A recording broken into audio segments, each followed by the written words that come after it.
Olá, seja muito bem-vindo, seja muito bem-vinda. Este é o canal Infologistics. Meu nome é Fábio Rodrigues e eu estou aqui para lhe ajudar a compreender o maravilhoso mundo da logística. Sejam bem-vindos.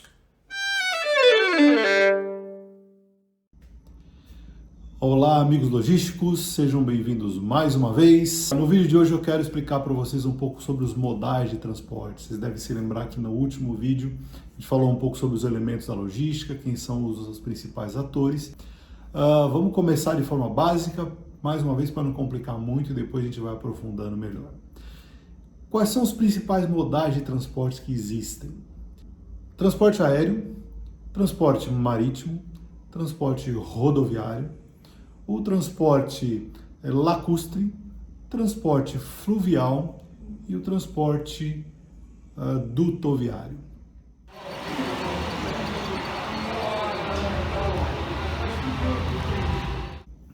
Como é que funciona o transporte aéreo em linhas gerais? Ele está dividido entre transporte internacional e o transporte doméstico.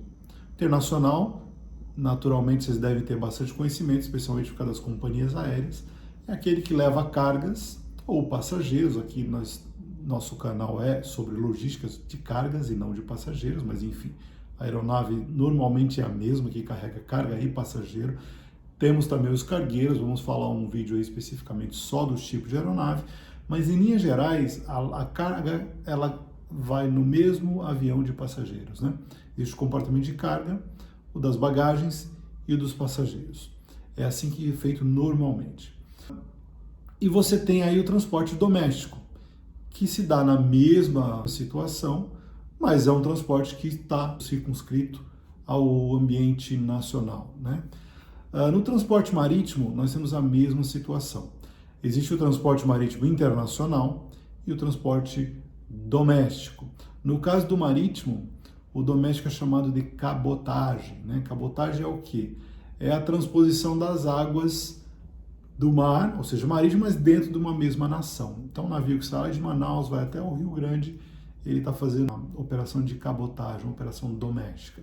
E os internacionais, naturalmente, vocês devem conhecer, pelo menos de ouvir falar, é aquele que vem de outros países e retorna a outros países, ou trazendo mercadorias importadas ou exportadas. A gente vai fazer um capítulo sobre importação e exportação em algum momento. Você tem o transporte rodoviário, que é o mais rico, né? O mais diverso, quando a gente olha para mais detalhes. Vamos falar já já um pouquinho mais sobre isso. E você tem alguns curiosos, que são o transporte lacustre. No Brasil isso não é muito comum, que são grandes lagos, são tão grandes que eles acabam passando por várias cidades, às vezes até cruzam estados, dependendo da nação. Os Estados Unidos tem alguns, a Europa tem outros, na Rússia tem bastante, e você faz o transporte por esses lagos, né, levando mercadorias de um ponto ao outro. No caso do transporte fluvial, aí nós estamos falando de transporte sobre rios, que normalmente são feitos com barcaças. Aí o Brasil já tem uma atuação bem interessante. Aqui na região sul, sudeste, a gente não vê muito. Quando você vai para o centro-oeste, que você chega na fronteira com os outros países, você tem isso acontecendo.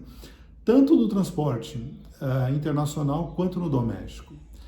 É interessante, no internacional você tem, por exemplo, barcaças vindo lá da Argentina e subindo até Ladário, ali na divisa do Mato Grosso com a Bolívia, levando alguns produtos, muitas vezes combustível, diesel, e descendo com minério de ferro e outros produtos um pouco mais básicos, vamos dizer assim. Quando você fala do doméstico, você tem, por exemplo, um transporte muito intenso, que é das mercadorias que saem de Manaus e vêm para o sul do Brasil. Elas atravessam primeiro através de barcaças. Elas embarcam no porto de Manaus e vão até Belém. É uma viagem que dura mais ou menos 4 horas. E a partir dali, elas voltam para as rodas, ou seja, para o rodoviário, e seguem viagem em direção ao sul. O que o Brasil tem bastante de interessante também são os modais dutoviários, que basicamente são aqueles grandes dutos que cobrem milhares e milhares de quilômetros de distância e que transportam no Brasil muito petróleo, muito óleo, né? Óleo cru e petróleo já refinado para distribuir para algumas refinarias, e também gás, né? Você já deve ter ouvido falar do gasoduto Brasil-Bolívia, tem bastante coisa nesse sentido. Então, esses são os curiosos da vez.